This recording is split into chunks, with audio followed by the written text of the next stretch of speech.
యెహోవాకు అసాధ్యమైనది ఏదైనా ఉన్నదా? ఆదికాండము 18వ అధ్యాయము 14వ వచనము. మీరు దేవుని చిత్తమును నెరవేర్చిన వారై వాగ్దానము పొందు నిమిత్తము మీకు ఓరిమి అవసరమయ్యున్నది.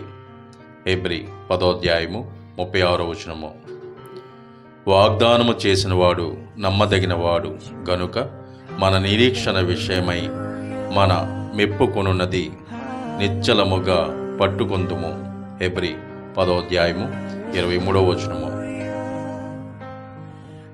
ఈ పరిశుద్ధ వాక్యములు తండ్రి దీవించునుగాక. ఆమెన్. అర్ధన. భూమిని ఆకాశమును సృజించిన సర్వశక్తి గల దేవా, మీకే వందనాలు. దినదినము మాకు ఆరోగ్యాన్ని ఇస్తున్నందుకు మీకు స్తోత్రాలు, స్తుతులు.